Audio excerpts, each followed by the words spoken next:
Salam sejahtera jemaat yang dikasihi Tuhan. Kita bersyukur di bulan Juli ini kita boleh merayakan bulan misi bersama-sama di dalam gereja untuk boleh mengingatkan kita kembali bahwa pentingnya kita untuk sama-sama mengerjakan misi amanat agung dari Tuhan.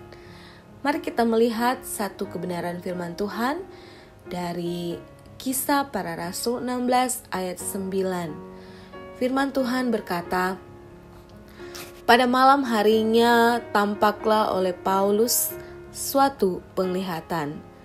Ada seorang Makedonia berdiri di situ dan berseru kepadanya. Katanya, menyeberanglah kemari dan tolonglah kami. Saudara, kitab Kisah Para Rasul mengikuti Paulus dalam 3 perjalanan misi yang berbeda. Itu adalah masa yang bagus dalam sejarah untuk bepergian.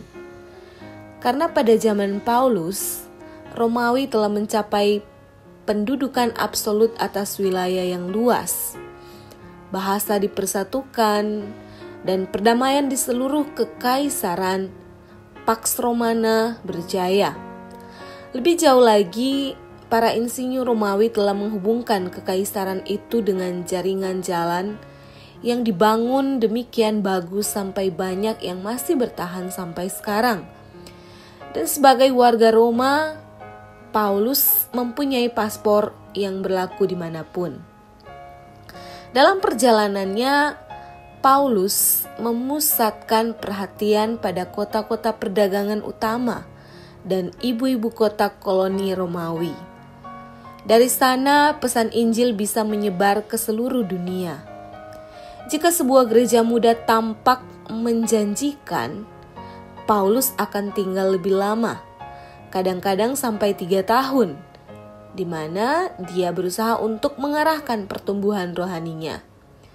Surat-suratnya bersinar dengan rasa sayang pada teman-teman baru yang ditemuinya sepanjang perjalanan. Dalam perjalanan kedua dan ketiganya, Paulus mengunjungi kembali banyak jemaat yang dibangunnya. Pasal ini menunjukkan bagaimana lahirnya salah satu jemaat favorit Paulus.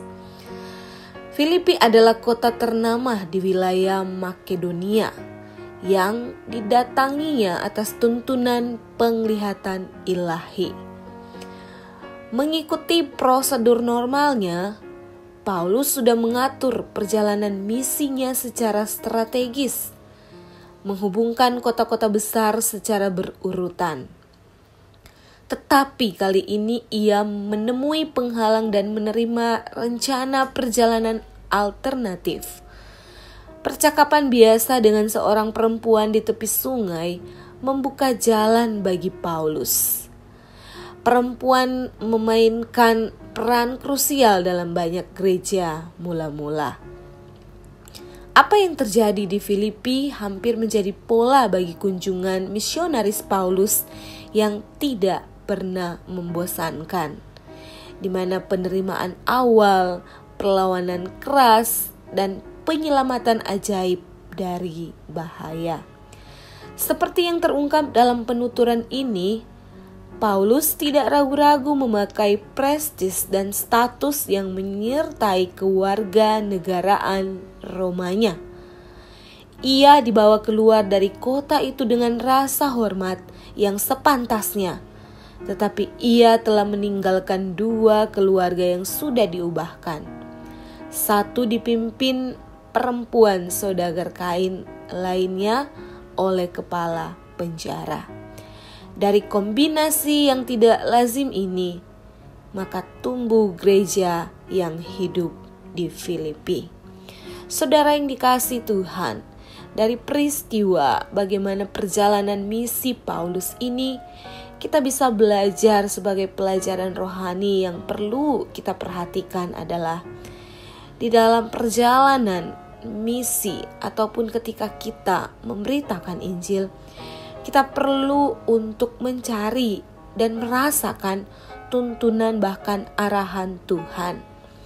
Kita akan merasakan bagaimana Tuhan akan menuntun kita untuk kepada siapa kita boleh memberitakan Injil.